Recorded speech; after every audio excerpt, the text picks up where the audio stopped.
네, 여러분 어떻게 한 주간 잘 지내셨어요? 아침 저녁으로 쌀쌀해지는 이제 공기가 있어서 참 기분이 좋습니다. 봄이나 가을에 이렇게 아침 저녁에 좀 쌀쌀하고 낮에는 조금 더운가 싶은 정도의 요 날씨가 저는 참 좋은 것 같아요. 그리고 이제 보면 봄에도 그런 것을 우리가 느끼지만 이렇게 가을로 넘어가고 날씨가 쌀쌀해질 때 저 논에 있는 벼들이 노랗게 익어갈 때쯤 얼마나 그 색이 예쁜지, 이 자연의 변화, 이 세상을 인도하시고 주관하시는 하나님의 그 미적 감각이 이렇게 아름답구나 하는 것을 또 느낍니다. 요즘은 구름도 이렇게 아름답더라고요. 그렇죠? 예. 여러분, 재미있는 이야기가 하나 있습니다. 하나님께서 이 세상을 다 창조하신 후에 유독 불만이 있었던 피조물들이 있었대요. 그 유독 불만이 있는 피조물들이 있었는데 그 피조물이 뭐냐면 새였답니다. 새들이, 다른 짐승은 튼튼한 다리가 다 4개씩 달려 있었는데 새들은 다리가 2개밖에 없는 거예요. 그리고 그 새들이 걸으려고 하니까 막 몸을 이렇게 흔들면서 뒤뚱뒤뚱 걸어야 되고 볼품도 없어서 이거 참 우리를 왜 이렇게 만드신 거야, 이렇게 불평을 하기 시작했답니다. 또 다른 짐승들은 이 등을 보면 매끈하게 빠졌는데 이 새들은 등에 뭐가 달려 있어가지고 아유 불편해 이렇게 생각을 했대요. 그 무거운 짐을 지고 4발도 아닌 2발로 뒤뚱뒤뚱 걷고 있으니 여간 힘든 일이 아니었습니다. 그래서 새들이 하나님 왜 이렇게, 하나님 불편해 죽겠어요, 이렇게 불평하면서 살았다라고 해요. 그런데 그 새들 중에 독수리 한 마리가 있었습니다. 그 독수리는 하나님께서 유독 새들을 미워하셔서 우리에게 무거운 짐을 지었어 이렇게 불평하는 가운데서도 이 독수리는 생각을 하기 시작을 한 거예요. 다른 짐승에게 없는 짐을 붙여주신 게 무언가 특별한 뜻이 있을 거야. 다른 짐승은 저 4발로 힘차게 뛰고 점프하고 막 이렇게 사냥을 하고 하는데 우리가 뒤뚱뒤뚱 걸으면서 이렇게 힘들게 하는 이유가 분명히 하나님 있을 거야. 그래서 하루는 독수리가 온 힘을 다해서 자기 등에 붙어있는 짐을 움직여 봤습니다. 이게 어떻게 할까? 아이고 머리나. 그런데 그 순간 신비로운 경험을 하게 돼요. 자기 몸이 둥둥 뜨는 겁니다. 독수리는 등에 붙은 짐을 더 열심히 움직여 봤습니다. 펄쩍펄쩍 움직이다 보니까 자기 몸이 움직이면 움직일수록 저 4발 가진 짐승들은 상상하지도 못할 하늘 위로 높이 올라가는 것입니다. 전혀 상상하지 못한 새로운 차원의 삶을 누리고 기뻐하는 그 복을 누리게 되었습니다. 그때부터 새들은 등에 붙은 날개가 더 이상 무거운 짐이 아니라 하나님이 우리에게 주신 은혜구나, 하나님이 나에게 주신 선물이구나, 그렇게 고백하게 되었습니다. 우리가 삶 속에서 짐이라고, 이건 나의 고난이고 고통이라고 생각했던 것들이 사실 우리가 하나님께서 우리를 더 높은 곳으로 날게 해주시려고 했던 그 하나님의 은혜고 하나님의 사랑일 때가 있지 않습니까? 사랑하는 여러분, 우리 모두가 다 그러한 복을 누리시기를 바랍니다. 제가 우리 성도님들 신방을 하고 가정의 기도의 제목을 적으면요, 사실 상처가 없는 가정이 없고 아프지 않은 가정이 없고 또 고통받지 않는 가정이 없습니다. 누구 한 명 그 상처 건들고 콕 찌르면 정말 이성을 잃고 소리를 지를 수밖에 없는 그런 아픔과 상처가 사실은 모든 가정마다 있으세요. 그런 상황 가운데 그 아픔과 상처를 이제는 이게 나의 짐이 아니라 하나님이 나를 더 높은 곳으로 날게 해주실 은혜의 제목이다라고 고백하는 우리 성도님들이 꼭 되시기를 바랍니다. 예수님께서 오병이어 기적을 베푸신 이후에 사람들은 예수님을 임금으로 삼으려고 했습니다. 여러분 잘 아시죠? 임금이 되는 것은 예수님의 뜻이 아니었기 때문에 예수님은 사람들을 떠나서 산에 가서 기도하셨습니다. 예수님께서 기도하러 산에 가셨던 바로 그 시간에 제자들은 갈릴리 바다 건너편 가버나움으로 가도록 배를 탔습니다. 그런데 요한복음에는 여러분 나오지는 않지만 우리 요한복음의 오병이어와 또 마태복음 14장의 오병이어를 같이 읽으시면 좋다라고 말씀을 드렸지요. 마태복음에 따르면 제자들은 가버나움에 갈 생각이 처음에는 없었습니다. 그런데 예수님께서 제자들을 가버나움으로 보내셨어요. 마태복음 14장 22절 23절에 보면 예수께서 즉시 제자들을 재촉하사 자기가 무리를 보내는 동안에 배를 타고 앞선 건너편으로 가게 하시고 무리를 보내신 후에 기도하러 따로 산에 올라가시니라. 저물매 거기 혼자 계시더니, 이렇게 되어 있습니다. 그러니까 마태복음의 이 기록에 따르면 예수님께서 제자들을 얘들아 빨리 배에 타, 이 배 타고 빨리 저기 가버나움으로 가라, 그렇게 하시고 예수님은 그 무리들을 집으로 돌려보내셨다라는 거예요. 그렇게 하고 예수님이 기도하러 가셨습니다. 예수님께서 제자들을 재촉하셨고 또 오병이어를 경험한 사람들을 이제 돌려보내시는 동안 배를 태워서 제자들을 보내셨습니다. 아마 오병이어 기적에서 남았던 그 12광주리도 배에 같이 실어서 보내지 않았을까? 이런 이제 상상을 하게 됩니다. 마태복음에 보면 제자들이 배를 타고 도착한 곳에서 이제 이후에요. 마태복음 14장 이후 15장 가면은 예수님의 제자들이 병자들이 많이 모입니다. 그리고 사람들을 고치십니다. 그러면 그때 그 남았던 오병이어의 이 보리떡과 물고기를 나눠 주셨을 것이다, 이렇게도 생각을 해요. 그래서인지 예수님이 그 제자들을 재촉하셔서 얘들아 빨리 배에 타자. 너희들 저 바다 건너편에 가서 이 보리떡과 물고기 나눠줘야지. 할 일이 많다. 아이고 신난다. 빨리 타자. 빨리 가서 우리 내일 저 많은 사람들에게 배불리 먹이자. 이런 멘트를 하시면서 예수님이 제자들을 배에 태우셨을 것입니다. 한글 성경에서는 바다를 건넜다 이렇게 이야기를 하지만 우리 잘 알고 있어요. 호수입니다. 갈릴리 호수예요. 이 갈릴리 호수는요, 길이가 21km 또 폭이 13km 정도 되는 큰 호수입니다. 너무너무 커서 사람들이 당시에는 이게 바다인지 호수인지 모를 정도라 바다라고도 기록을 합니다. 그런데 하나님의 아들이신 예수님께서 자 배에 타라, 건너가라 이렇게 말씀하셨다면 5,000명의 사람들에게 기적을 베푸신 우리 주님이 제자들아 빨리 가라 이렇게 말씀을 하셨다면 예수님이 배에 타라고 했던 그날 당연히 평안하고 평탄한 항해 길이 되어야 했을 것이라 생각합니다. 하지만 오늘 성경 본문에는요, 정반대의 상황이 그려집니다. 18절에 우리 같이 읽어볼까요? 18절이요. 시작. 큰 바람이 불어 파도가 일어나요. 예수님이 가라고 하셨는데. 성경에 나오는 큰 바람을 영어 성경을 보면 게일이라고 표현을 하더라고요. 이게 폭풍, 태풍 이런 의미인데 이 게일이라고 하는 바람은요, 초속 15m에서 30m 정도 되는 강풍을 의미합니다. 1초에 30m 날아가는 바람이에요. 아마 몸무게가 가벼운 분들은 날아갔을 수도 있습니다. 저같이 연약한 성도는 날아갈 수 있기 때문에 조심해야 됩니다. 실제로 예전에 제가 어렸을 때 제가 이제 강원도 삼척 바닷가에 살았다고 했지 않습니까? 저희 할아버님이 날아가셨어요. 태풍 때문에.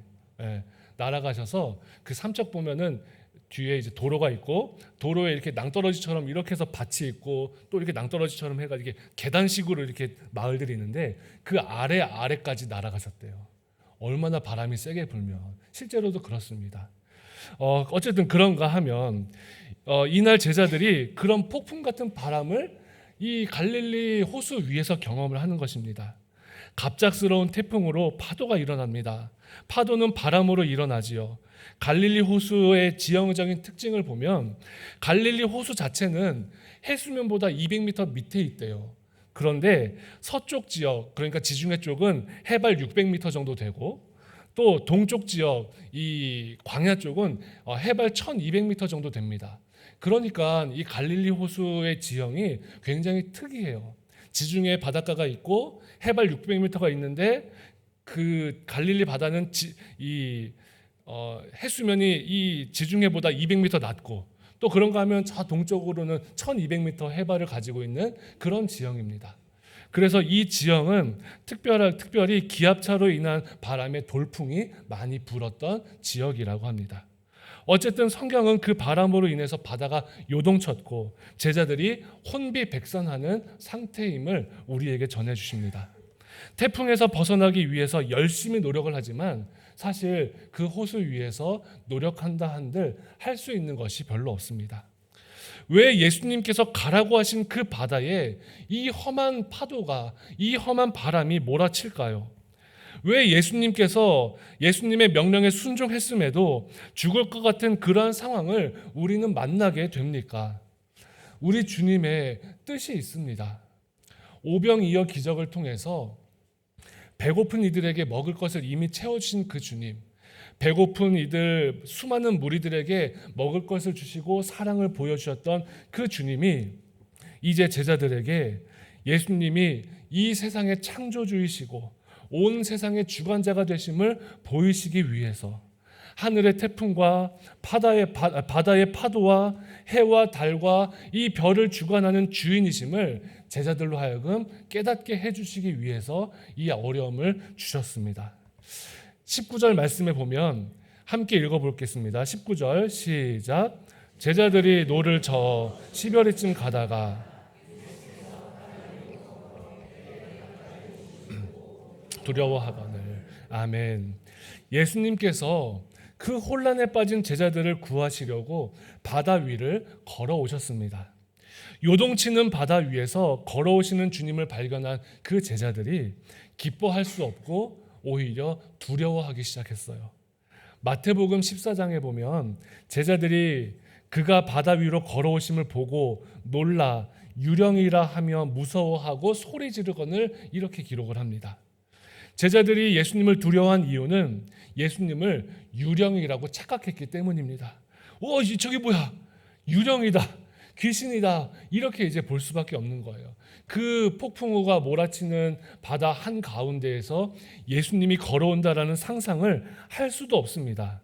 이렇게 정신이 없는 상황 속에서 얼마든지 그렇게 보일 수 있는, 그렇게 생각할 수 있는 상황입니다. 그렇게 제자들 앞에 다가오신 예수님께서 오늘 성경 20절에 말씀하시지요. 내니 두려워하지 말라. 나다. 두려워하지 말아라 얘들아. 갈릴리 바다 위에 작은 배를 타고 제자들에게 주님이 하신 말씀입니다. 내니 두려워하지 말아라. 여러분, 예수님의 이 음성이 어떻게 들릴 수 있었을까요? 그 당시 아주 늦은 밤, 그 많은 바람이 불고 그 많은 파도가 치는 그 상황에서 예수님의 말씀이 들렸다라는 것은 이것이 기적입니다. 그 짧은 음성은 몰아치는 폭풍보다 번쩍이는 번개와 천둥보다 더 크게 들렸던 음성입니다. 내니 두려워하지 말라라고 하시는 그 말씀은 나다, 내가 바로 예수다, 너희가 알고 있는 바로 너희들의 선생 예수다라고 말씀하시는 예수님의 음성입니다. 우리 주님의 음성이 들리는 삶을 살아가는 성도님들 되시기를 바랍니다. 우리가 어려움에 빠졌을 때 예수님께서 아무리 큰 음성으로 우리를 부르셔도 듣지 못한다면 소용이 없습니다. 오늘 주님께서 내니 두려워하지 말라라고 말씀하셨던 그 음성을 듣는 우리 성도님들 되십시오. 어려움과 아픔 가운데 나를 짓누르는 그 고통의 소리 앞에 그보다 더 크게 울리시는 우리 주님의 음성을 듣는 사랑하는 성도님들 꼭 되시기를 바랍니다. 내니 두려워하지 말라라는 말씀은 나다, 두려워하지 말아라. 하늘과 땅을 펴고 해와 달을 조성하였고 우주를 주관하고 이 세상을 섭리하며 광풍을 고요하게 하고 물결도 잔잔하게 하는 바로 내니 두려워하지 말라라는 뜻입니다. 이 말씀을 듣고 제자들은 예수님을 알아보기 시작하였습니다. 이것이 얼마나 큰 복인지 모릅니다. 그 거친 파도와 바람 속에서 예수님의 음성을 듣는 일이 얼마나 귀한 일인지 모릅니다. 그리고 제자들은 기뻐서 예수님을 그 배로 영접하였습니다. 마태복음에 따르면 예수님이 바다 위를 걸어서 제자들을 찾아오신 그 시간을 밤 4경이라고 기록합니다. 밤 사경은 새벽 1시에서 3시 사이의 시간입니다. 그 깊은 시간, 모두가 잠들어 있을 그 시간, 그 전날 수많은 사람들에게 말씀을 전하시고 그들을 배불리시며 기도하셨던 그 예수님도 쉬셔야 할 그 시간에 예수님은 제자들을 만나기 위해서 그 풍랑을 뚫고 오셨습니다. 전날 적게는 5,000명, 많게는 10,000명이 넘는 사람들에게 기적을 베푸신 주님, 하나님 나라의 복음을 전하신 그 주님이, 우리와 똑같은 육신의 몸을 입고 계신 그 주님이, 우리와 똑같이 피곤하시고 우리와 똑같이 아프신 그 주님이 제자들을 사랑하시고 제자들을 만나시기 위해 광풍을 뚫고 파도를 뚫고 오셨습니다. 사실 오늘의 이야기의 그 기적은 예수님께서 물 위를 걸으신 것이 기적이지만 더 큰 기적은 이 세상을 창조하신 우리 주님, 온 세상을 주관하시는 우리 주님이 우리를 사랑하셔서 우리를 구하시기 위해서 찾아오시고 우리가 바로 그 주님이 이 세상을 주관하시는 분이라고 고백할 수 있게 하시는 그 기적이 더 큰 기적입니다. 이 밤 제자들이 달빛이 비치는 잔잔한 바다를 건너고 있었다면 그들의 뱃길은 평안했을지 모릅니다. 하지만 이 세상을 창조하시고 섭리하셨던 그 주님이 여전히 나를 주목하시고 여전히 나를 돌보시는 그 주님의 사랑이 있음을 경험하지 못한다면 그것은 오히려 더 큰 불행이 될지도 모릅니다. 예수님이 제자들의 등을 떠밀어서 재촉하셨습니다. 빨리 가자, 바다를 건너자. 그렇게 보내셨던 이유는 예수님이 5,000명의 사람들을 사랑했듯이 5,000명이 넘는 10,000명이 넘는 사람들을 사랑했듯이 제자들을 사랑하시는, 얘들아, 나는 너희가 어떤 고난과 풍랑 속에서도 나는 너희를 변함없이 사랑할 거라는, 너희를 향한 나의 사랑을 멈출 수 없을 것이라는 그 주님의 마음을 깨닫게 해주시기 싶으신 것이 아니겠습니까? 우리는 믿음의 길을 걸으면서 풍랑을 만날 때가 있습니다. 때로는 실패하고 때로는 절망하고 아픔이 있는 내 마음이 너무나 괴로워서 그 마음이 짓눌릴 때가 있습니다. 일본의 기독교 작가 중에 미우라 아야코라고 하는 분이 계시지요. 우리에게는 빙점으로 잘 알려져 있습니다. 그런데 그분의 삶을 돌아보면 질병의 문제 앞에 하나님께 씨름했던 사람인 것을 우리는 알 수 있습니다. 폐결핵을 시작으로 척추염, 또 폐병, 직장암, 파킨슨 등을 겪으면서 일평생 질병의 고통 속에서 하나님을 만나려고 애쓰고 노력했던 분입니다. 그랬던 그분은 이렇게 고백을 합니다. 병들지 않고서는 드릴 수 없는 기도가 따로 있습니다. 병들지 않고서는 믿을 수 없는 기적이 따로 있습니다. 병들지 않고서는 들을 수 없는 말씀이 따로 있습니다. 병들지 않고서는 가까이 갈 수 없는 성소가 따로 있습니다. 병들지 않고서는 우러러 볼 수 없는 얼굴이 따로 있습니다. 병들지 않고서는 나는 인간조차 될 수 없습니다. 그렇게 고백을 합니다. 일생토록 질병에서 자유로웠던 적이 없는 그분의 삶이 결코 아픔이나 실패가 아니었음을 우리는 깨닫습니다. 오히려 질병으로 인해서 세계적인 작가가 되었고 오히려 질병으로 인해서 수많은 사람들이 그분을 통해서 생명을 얻게 되었습니다. 인생의 고통으로 살아계신 하나님을 만나고 경험했던 그 삶이 오히려 고통이 복의 통로가 되었음을 우리는 알 수 있습니다. 제가 설교 준비를 하다 보면 이제 설교 후에 같이 어떤 곡으로 찬양할까 참 고민을 많이 합니다. 그리고 어떤 선곡을 하면 좋을까 고민을 하지요. 말씀 준비하면서 또 새벽 예배 후에 기도하면서 하나님 이번 주에 어떤 찬송을 할까요? 가장 큰 고민이 될 때가 있습니다. 그래서 어떤 찬송을 해야지라고 하면서 이제 저도 보통은 요즘은 이제 유튜브로 찬송을 찾아보고 뭐 이렇게 하지 않습니까? 그 안에 얼마나 많은 고통과 고난으로 주님을 붙잡는 분들이 계시는지 모릅니다. 그저 찬송을 들을 때는 몰랐는데 그 찬송 밑에 많은 분들이 이렇게 댓글을 달지 않습니까? 그런데 하나님께 드리는 찬송 밑에 달리는 그 댓글들이 얼마나 눈물 나는 댓글들이 많은지 모릅니다. 오늘 오늘 함께 찬송할 그 찬송을 보면서 그 밑에 댓글을 한번 찾아보았어요. 그런데 이런 댓글들이 있습니다. 1월 초에 엄마가 신부전으로 쓰러진 후에 퇴원 후 불과 일주일 만에 아빠가 뇌경색으로 쓰러지셔서 현재 회복 중입니다. 그래서 전 고3인데 세종시의 집을 떠나서 잠깐 강원도 철원에 계시는 이모네 집에 있는 상황입니다. 주님께서 저희 가족을 항상 지켜보시리라고 믿습니다. 이런 댓글이 달려 있습니다. 또 어떤 분은 이렇게 말씀하세요. 첫 가사를 듣고 얼마나 눈물이 나던지요. 학교에서 당하는 왕따 때문에 항상 우울하고 엄마와 저도 항상 우울하고 기도만 했습니다. 아무것도 두려워하지 말라는 게 꼭 저에게 해주시는 말인 것 같아서 너무 벅차 올랐습니다. 예수님 안에서 펑펑 울며 다 털어놓고 싶어요. 주님은 나의 산성이십니다. 주님을 찬양합니다.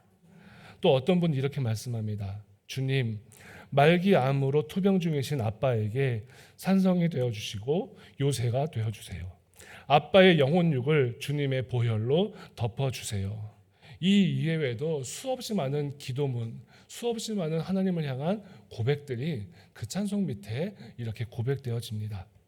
사랑하는 성도 여러분, 여러분 지금 어떤 폭풍 속을 지나고 계십니까? 그 폭풍은 나를 사랑하시는 하나님을 온전히 만날 수 있는 기회임을 고백하십시오. 하나님은 내 생각대로 나를 만족시키시는 분이 아닙니다. 이 세상을 창조하시고 섭리하시는 전능자이시자 어떤 상황 속에서도 나를 사랑하시고 나를 주님의 길로 이끄시는 하나님이십니다. 오늘 이 예배가 온 우주와 역사를 주관하시는 하나님을 만나는 시간임을 잊지 마시기를 바랍니다. 하나님이 여러분의 폭풍 속에서 함께하고 계십니다. 하나님이 여러분의 삶 속에 동행하고 계십니다. 내니 두려워하지 말라, 이 말씀을 의지하면서 기쁨으로 주님을 맞이하십시오. 그러면 오늘 우리가 함께 읽었던 금주의 말씀과 같이 그들이 평온함으로 말미암아 기뻐하는 중에 여호와께서 그들이 바라는 항구로 인도하시는도다, 이 아름다운 감격과 고백을 하는 우리 성도님들이 되실 줄로 믿습니다. 기도하겠습니다. 거룩하신 하나님, 하나님의 사랑과 주님의 은혜가 우리 사랑하는 여기교회 모든 성도님들과 지금도 여전히 함께하고 계심을 믿습니다. 거친 파도 속에서도, 아프고 힘든 고난 속에서도 하나님 아버지, 오직 주님의 은혜와 사랑으로 가득하게 하여 주옵시고, 하나님께서 기뻐하시고 사랑하시는 여기교회 모든 성도들이 하나님의 은혜 가운데에 거하는 주의 종들 될 수 있도록 아버지 하나님 역사하여 주옵소서. 함께 하시고 돌보시는 하나님의 은혜에 감사를 드리며 예수님의 이름으로 기도 드리옵나이다. 아멘.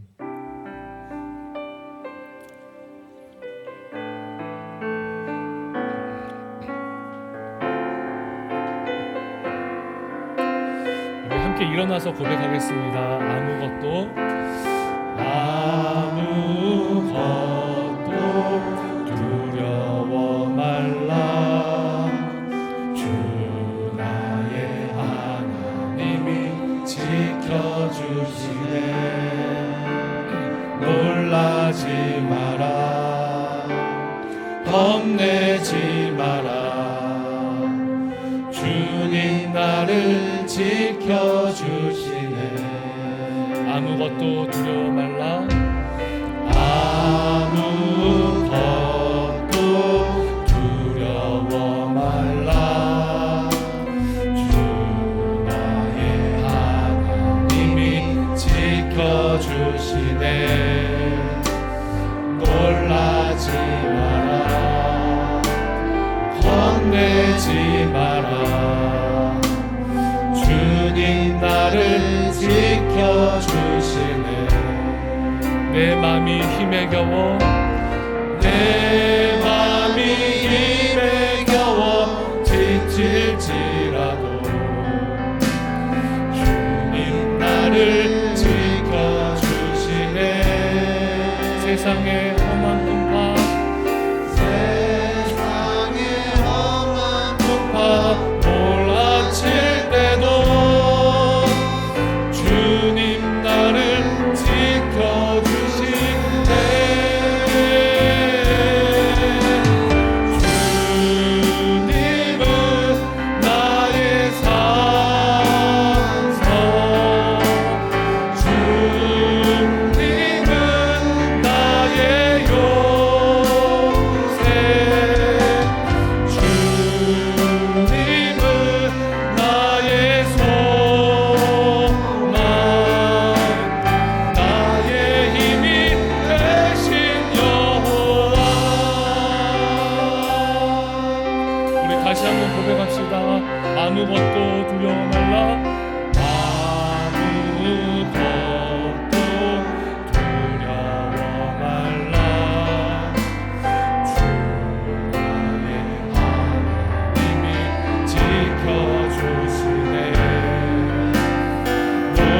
기도하겠습니다. 하나님, 주님의 말씀에 순종하는 삶을 살게 해달라고 기도합시다. 내가 가는 길이 잔잔한 바다일지 거센 풍랑일지 그러한지 어떤지 알지 못하지만 우리 주님이 가라고 하신 곳이라면 순종하며 걸어가는 삶이 되게 해달라고 기도합시다. 또한 우리 주님이 가라고 하신 길에서 광풍을 만날 때가 있습니다. 두려워하지 말라고 하신 그 말씀, 주님의 음성을 듣고 걸어가는 그 말씀, 내가 걷는 그 길이 바른 길, 믿음의 길이라면 하나님 앞에 험한 광풍이라 할지라도 끝까지 묵묵히 걸어갈 수 있게 하여 주시고, 하나님 아버지, 이 아픈 광풍의 길을, 이 아픈 고난의 길에서도 우리 주님의 손으로 건져주시고 낫게 하여 주시고 해결하여 주시고 온전케 해달라고 이 시간 다 같이 주여 한번 부르고 통성으로 기도합시다. 주여!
사랑의 하나님, 하나님의 백성들을 사랑하시고 지금도 우리의 손을 잡고 인도하시는 은혜에 감사를 드립니다.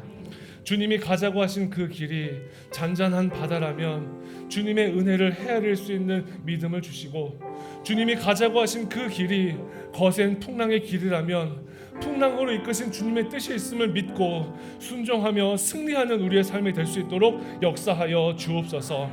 때로 만나는 광풍의 순간에, 때로 나를 집어삼킬 듯한 그 파도를 마주한 순간에 내가 너와 함께 있으니 두려워하지 말라라고 말씀하시는 그 주님의 음성을 믿음으로 아멘하며 걸어가는 믿음의 삶이 될 수 있도록 역사하여 주옵소서.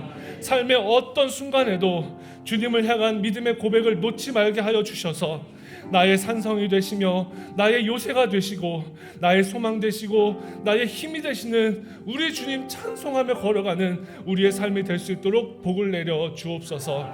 여기 교회 성도들 가운데에 폭풍과 같은 삶의 자리를 경험하는 성도들이 있습니다.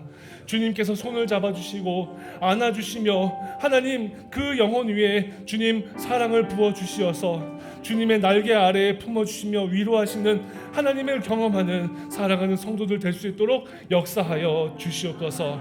우리의 생각을 뛰어넘어 천지를 창조하시고 온 우주의 역사를 주관하시는 하나님을 온전히 알아갈 수 있는 더 큰 믿음 더하여 주옵소서. 그리하여서 앞으로 다가올 어떤 광풍에도 흔들리지 않는 믿음을 더하여 주시오며 삶의 모든 자리 가운데 우리 주님을 모시고 인생의 모든 문제를 맡겨드리는 믿음을 더하여 주옵소서. 그리하여 그리스도인으로 바른 신앙인의 삶을 살게 하여 주시고 항상 있고 항상 함께 하시는 우리 주님만을 바라보는 사랑하는 성도들 될 수 있도록 역사하여 주옵소서. 하나님 아버지, 우리 사랑하는 여기교회 모든 성도들 믿음의 길에서 하나님의 복을 온전히 누릴 수 있도록 주여 도와주시옵고, 특별히 하나님 이제 돌아오는 또 토요일 우리 여기교회 성도들의 자녀가 이제 결혼을 합니다. 하나님, 사랑하는 그 가정이 복되게 하시고 아름답게 하시고 하나님의 사랑으로 충만케 하여 주시어서 하나님 아버지, 아름다운 믿음의 가정으로 든든히 세워져 갈 수 있도록 이 땅에서 어떤 어려움이 있다 하더라도 하나님의 사랑으로 충만할 수 있도록 아버지 하나님 복을 내려 주옵소서. 함께 하시고 돌보시는 하나님의 은혜에 감사를 드리며 예수님의 이름으로 기도드리옵나이다. 아멘.